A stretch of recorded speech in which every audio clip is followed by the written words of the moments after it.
Picture this. Saturday morning.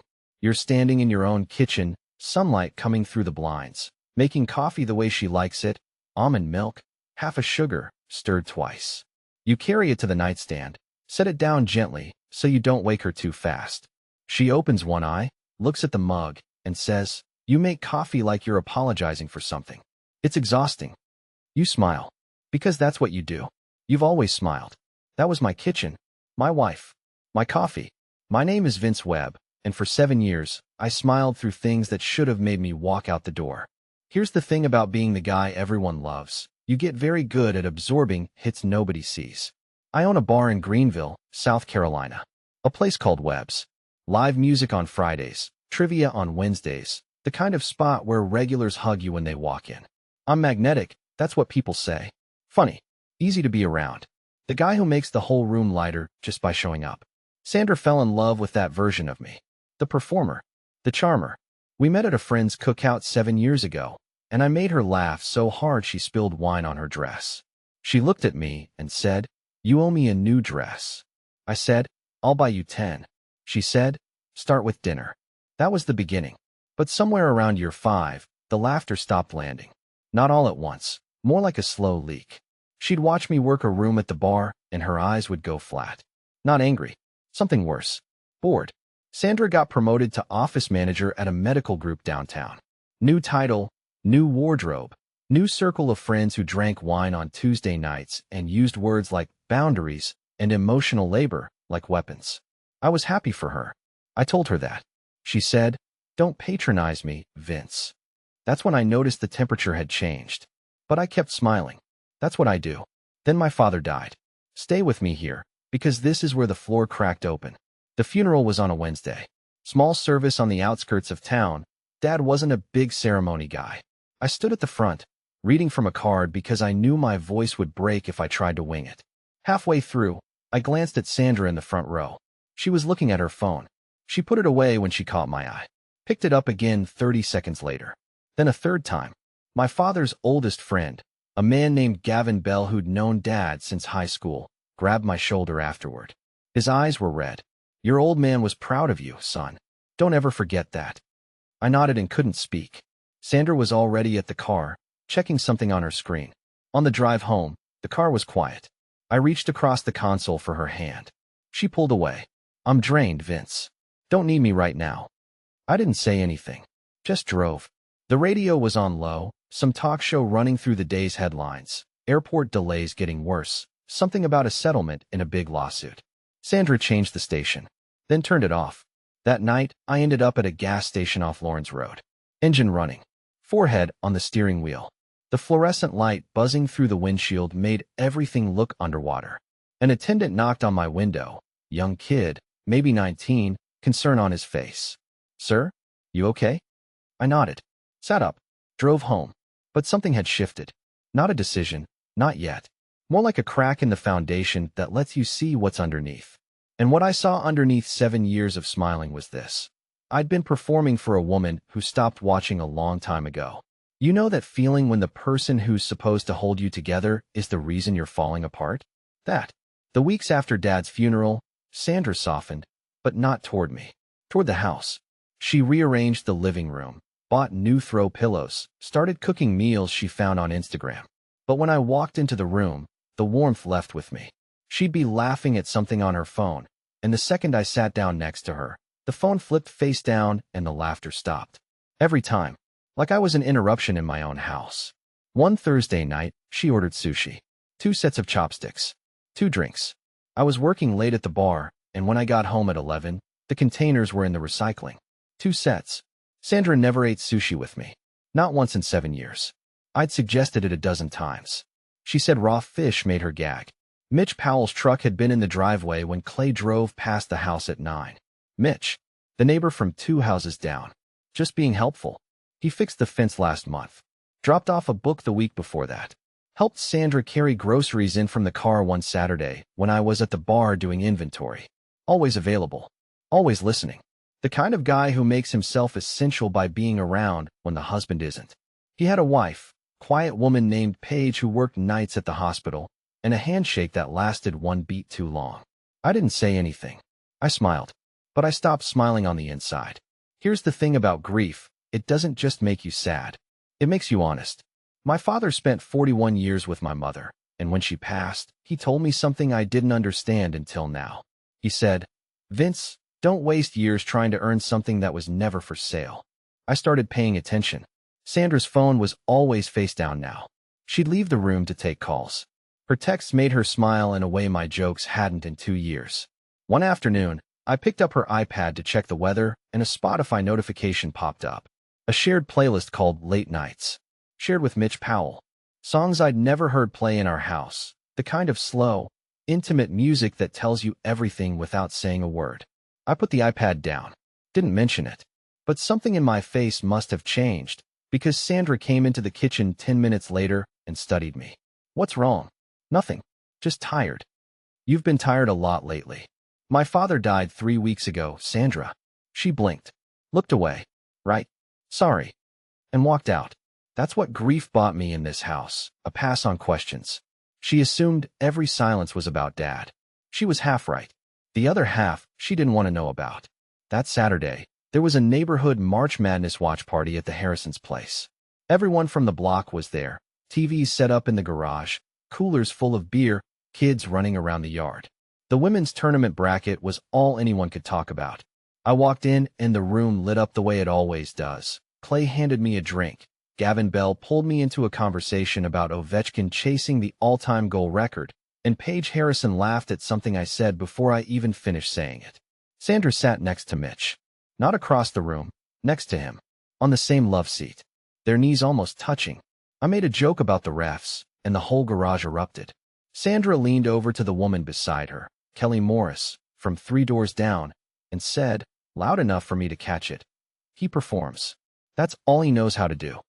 Kelly looked uncomfortable, shifted in her chair. Mitch put his hand on Sandra's shoulder, casual, like it lived there, like it always had. I kept smiling. But you know what? That sentence didn't hurt the way she wanted it to, because I'd already started listening differently. When someone tells you who they think you are, and it's wrong, it doesn't sting. It clarifies. The following Tuesday, I came home early from the bar. Clay had covered my shift.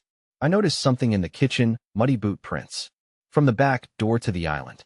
Men's boots, size 12 at least. I wear a 10. Sandra was upstairs, fresh from the shower. Hair still wet. Was someone here? Mitch stopped by to check the water heater. "The water heater is in the garage, Sandra." She paused. One beat too long. Then, he checked the kitchen faucet too. "It's been dripping." I looked at the faucet. Bone dry. Not a drip. "Okay," I said. "That's all. Just okay." But the way I said it, she heard something she'd never heard from me before. Not anger. Not hurt. Certainty. She searched my face for the smile. It wasn't there. "Why are you looking at me like that?" she said. "Like what?" "Like you're keeping score." "I'm just listening, Sandra. Really listening. Maybe for the first time." She went upstairs, closed the bedroom door. I stood in the kitchen looking at those boot prints, and something settled in my chest like concrete setting. Not rage. Not sadness. Clarity. The next morning, I called Eddie Murphy. Not the actor, the lawyer on Meeting Street whose card Clay had slipped me months ago. Said he was the best in Greenville for situations exactly like mine. Discreet. Thorough. Relentless when he needed to be. "Tell me what you have," Eddie said. "Right now? A shared Spotify playlist and muddy boots." "Get me more. Screenshots. Receipts. Timestamps." Don't confront her. Don't change your behavior. Let her think everything is exactly the way it's always been. I was good at that. I'd been doing it for years. What Sandra didn't know, what nobody knew except Clay and Eddie, is that from that phone call forward, every night I worked at the bar, I also worked on leaving. Jordan Carter, a real estate agent Clay's sister knew, started quietly looking for apartments. Eddie began drafting the paperwork. I separated the bar's accounts from our joint finances, one transfer at a time, nothing that would trigger a notification. Sandra thought I was grieving Dad. She was half right. I was grieving, but not just him. I was grieving the version of my marriage I'd been pretending was real. She kept ordering sushi on the nights I worked. I found the credit card receipts, a place downtown called Koi Garden. Always 2 entrees. Always a Tuesday or Thursday. I photographed each one. Mitch's truck appeared in the driveway 11 times in 6 weeks. I noted every date. And then she tried to be sweet. Here's where the story takes a turn I didn't see coming, even though I should have. A Wednesday night. I'm on the couch, watching highlights on ESPN. She comes out in my old Clemson t-shirt, the one she used to steal when we were dating. Sits next to me. Close. Puts her head on my shoulder. I know I've been distant, she says. I'm sorry. Work's been a lot. And with your dad. I handled it badly. Her voice cracks. Not the fake crack she uses when she wants something, a real one. We're close enough that the difference doesn't matter. I miss us, Vince. The way we used to be. I look at her. And for one horrible, luminous second, I believe her. Every cell in my body wants to believe her. This is the woman I married. The woman who spilled wine on her dress and let me buy her dinner. She's right here, warm against my shoulder, saying exactly what I've wanted to hear for 2 years. I miss us too, I say. She smiles, kisses my cheek, goes to bed. I sit there for another hour. Because I know that her phone, charging on the kitchen counter, has 3 unread messages from Mitch Powell. I checked while she was in the shower. Can't wait for Thursday, with a heart emoji. A photo of a wine bottle. And, she has no idea. She has no idea. He typed that about me. And he was right, 6 weeks ago. Not anymore. The sweet phase lasted 4 days. 4 days of Sandra cooking dinner, asking about my day, sitting close on the couch. 4 days of her smiling at me the way she used to, and me smiling back while a folder on Eddie Murphy's desk grew thicker by the hour. Then she picked a fight about the thermostat. It's freezing in here, Vince. It's set to 72. Same as always. Well, it doesn't feel like 72. Can you just fix something when I ask you to fix it? The thermostat is working fine. You're different. You know that. You're distant. You're cold. I'm grieving. You're punishing me. For what? She opened her mouth. Closed it. Opened it again. For not being enough. You said that. Not me. Every argument with you turns into this quiet judgment. Like I'm on trial and you're the jury. Sandra, I haven't argued with you in 6 weeks. Exactly. That's the problem. At least when you argued, I knew you were still in this. Now you sit there. With that look. I'm standing right in front of you. No, you're not. You're somewhere else. And it's scaring me. Maybe you should sit with that feeling for a while. See what it teaches you. She stared at me. I could see her cycling through approaches. The anger wasn't working, so she was scanning for the next tool. The next lever. Looking for the version of me who would apologize for making her feel bad about the thing she did. But that guy had left the building. 2 nights later, she tried the oldest play in her book. I came home and found her at the kitchen table with a glass of wine, eyes already red. Do you even love me anymore? There it is. The question that isn't a question, it's a hook. I'd heard it 100 times. Say, of course I do. And she reels me in, watches me scramble to prove it. Say no. And she has her victim story. I love you, Sandra. But I'm done proving it on command. What does that even mean? It means every time you ask me that, I lay everything out, the coffee, the dinners, the patience when you're cruel in front of friends. And no matter what I say, it's never enough. That's not a conversation. It's a test I can't pass. So you're just going to stop trying? I never stopped trying. You stopped noticing. She went quiet, finished her wine in one long swallow, walked upstairs without another word. I heard the bedroom door close, not slam, which would have been easier. Just close. Like I wasn't worth the energy of a slam. I thought about that. Decided she was right. I wasn't worth her energy anymore. And she wasn't worth mine. The next morning I'm in the bathroom brushing my teeth. She appears in the doorway, arms folded, watching me in the mirror. Something in her face is almost tender, almost the way she used to look at me when I'd come home from a late shift and find her reading in bed. We should do something this weekend, she says. Maybe drive to the mountains. Like we used to. I rinse. Spit. Set the toothbrush down. Sure, I say. Sounds nice. She lights up. For a second, she's Sandra from the cookout. Open, warm, real. She touches my arm on the way out. That afternoon, I'm at the bar. My phone buzzes. A notification from the shared credit card, Koi Garden, $87.42, 12:47 p.m. A Tuesday lunch. 2 entrees. I screenshot it. Send it to Eddie. Pour myself a glass of water and keep working. The mountain trip never happened. By Friday she'd forgotten she mentioned it, or decided it wasn't worth the effort. I didn't remind her. Some offers tell you more when they disappear than when they're made. You're not a leader, she said the following morning. Quietly, standing by the kitchen island, arms crossed, chin up. Not angry, convinced. Like she'd been holding this sentence for years and finally decided it was time. You're a performer. Okay, I said. She waited for more.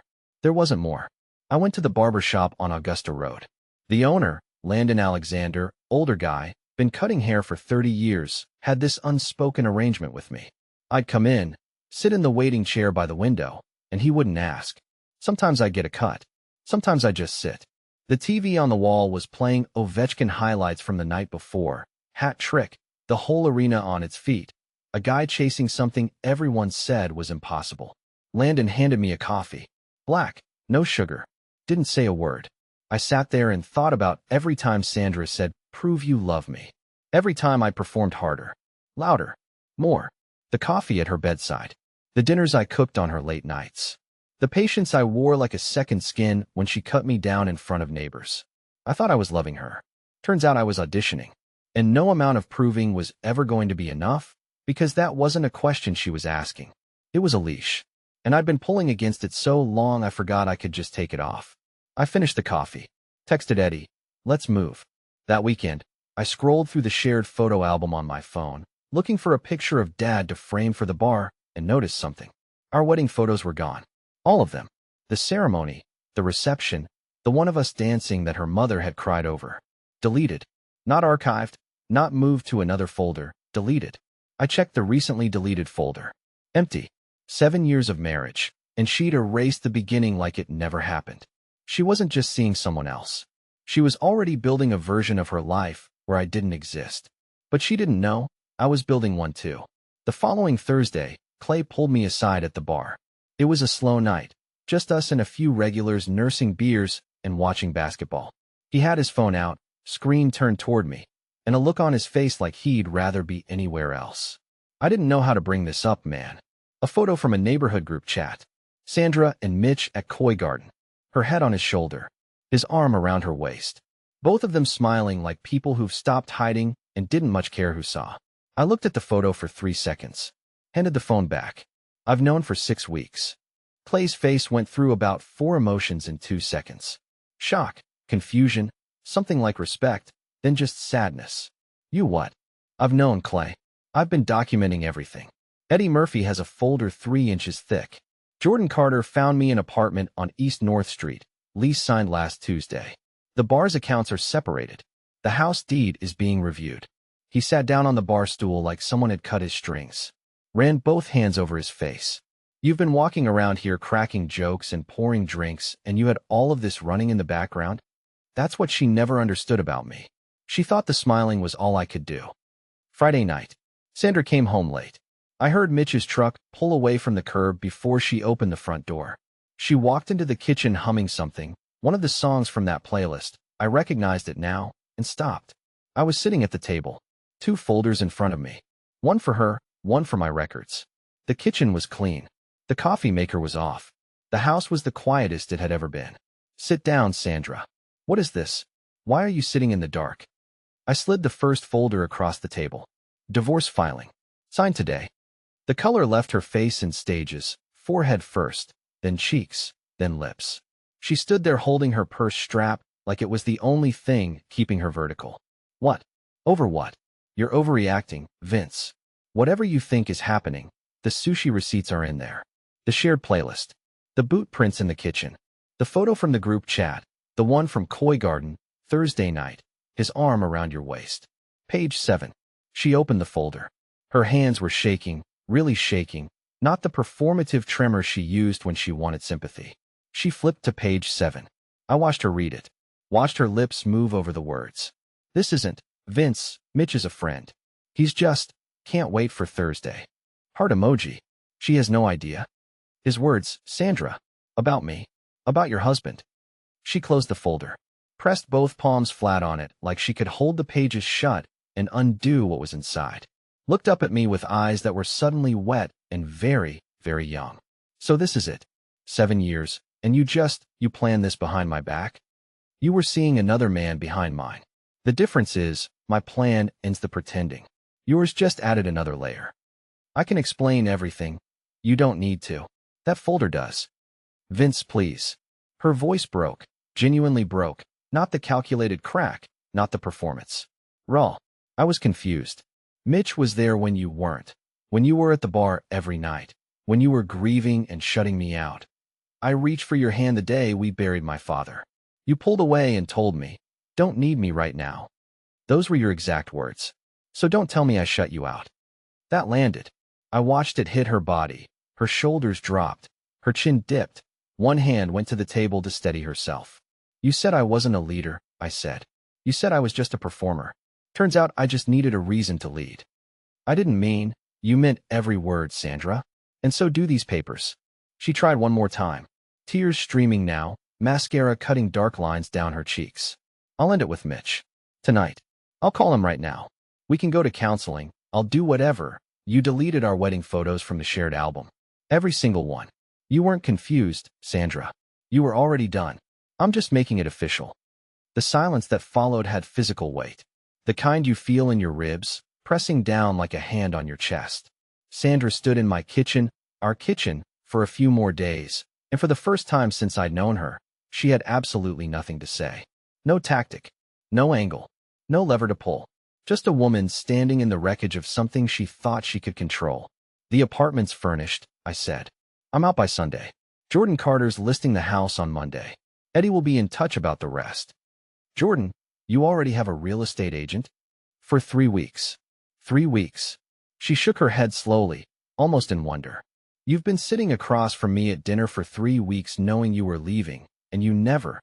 And you've been sitting across from me for 3 months with Mitch Powell's messages on your phone. We both kept secrets, Sandra. Mine just had an exit strategy. She sank into the chair. The tears were ugly now, raw, graceless, the kind that don't care about how they look. Her shoulders shook. Her breath came in hitches. I don't want this, she whispered. I know, but I do. I stood up, took my folder, walked to the front door, stopped with my hand on the knob. 7 years, I said. And the one thing you never figured out about the charmer? When he stopped smiling, he's already gone. Monday morning, Sandra called Mitch, then called him again. And again. He didn't pick up. His wife had found the group chat photo over the weekend. Turns out when you smile for a photo at a sushi restaurant with someone else's husband, the whole neighborhood eventually sees it. That's the thing about small-town secrets. The charmer leaves, and everyone notices before she does. Sandra drove to the house. The locks were changed. A Jordan Carter for lease sign sat on the front lawn, white letters on a blue background, catching the morning sun. I was at the bar. Monday morning prep, wiping down the counter, stocking glasses, cutting limes, the quiet rhythm of work that doesn't ask me to perform. Clay came in through the back door with a case of bourbon. How you doing? I'm doing. You good? I thought about it. Really thought about it. 7 years of making coffee with almond milk and half a sugar. 7 years of smiling through sentences designed to make me smaller. 7 years of proving I loved a woman who'd already decided I wasn't enough, and who'd been building her exit while I made hers more comfortable. She said making her coffee was exhausting. I said, turns out she was right about that. Just not the way she meant it. Dear listeners, that's our ending. If it resonated, subscribe to support the channel. See you next time.